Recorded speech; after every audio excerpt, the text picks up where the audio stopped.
Amados amigos, irmãos na fé, ao contemplarmos essa leitura, me vem à mente a primeira oração que um padre faz ao acordar. O padre, ele tem que rezar todas as horas canônicas, as laudes, as vésperas, o ofício divino e as completas.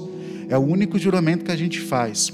A gente nem jura que deve rezar a missa todos os dias, mas a gente jura diante de Deus e da igreja que vai rezar as horas canônicas, tirando um tempo do decorrer do nosso dia para consagrar e rezar junto com a igreja.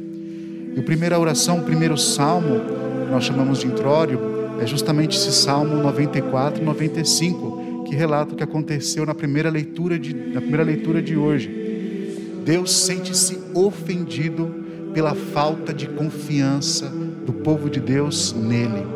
E é uma grande meditação para cada um de nós nesses tempos de aflição, num tempo em que experimentamos a morte.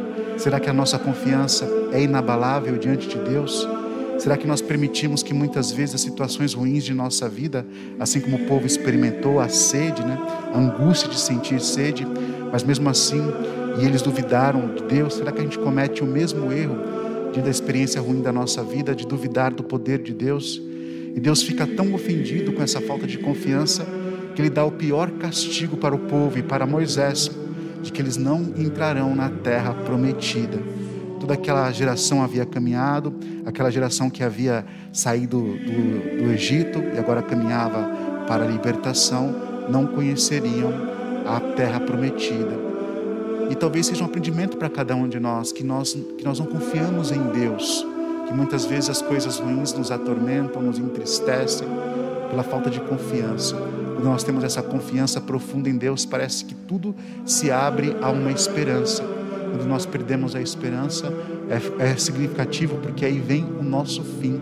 Quando temos Deus confiança, essa esperança se abre diante dos nossos olhos, e assim a gente nunca desmorona, nunca se entristece. Por isso que talvez a igreja, na sua imensa sabedoria, pediu que os padres rezassem esse primeiro salmo, 94 e 95, para revelar, nos lembrar que Deus não gosta de quem não confia nele, que Deus até castiga.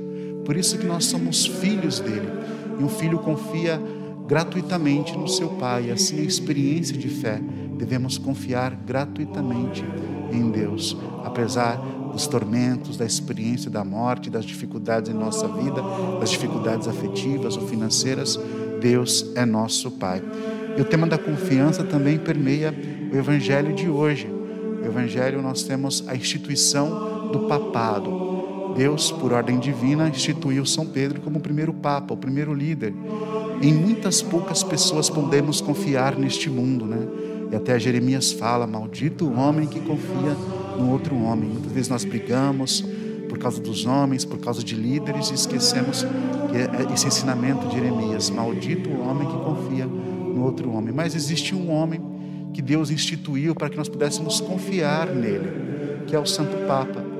Às vezes nós esquecemos dessa autoridade divina que o Papa tem. Tudo o que tu ligares na terra será ligado no céu. Às vezes os protestantes, eles tentam dissimular essa leitura, falando assim: não era Pedro que ele estava falando, Jesus estava falando de uma pedra, que estava sendo para construir aquela pedra, não era Pedro que estava dirigindo, era uma pedra que tinha ali.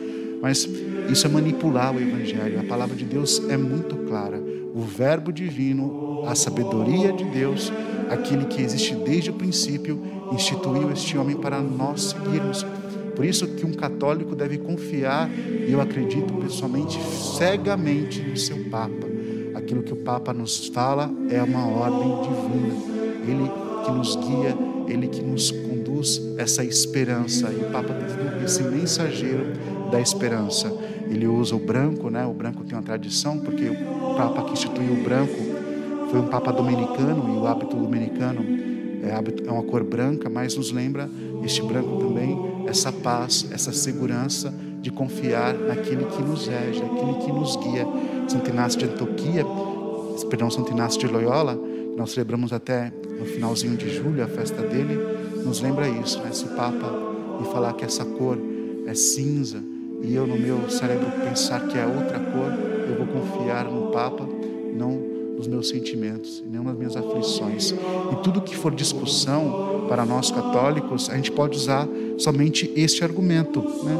A gente lembra assim, se um protestante vier discutir a nossa fé, falar assim, por que vocês adoram imagem, por que vocês têm padres, por que os padres têm paramentos, por que os padres têm ceia eucarística. Não precisa decorar um monte de leituras, né? Um monte de frases bíblicas. Decora só uma só, Mateus 16, 19.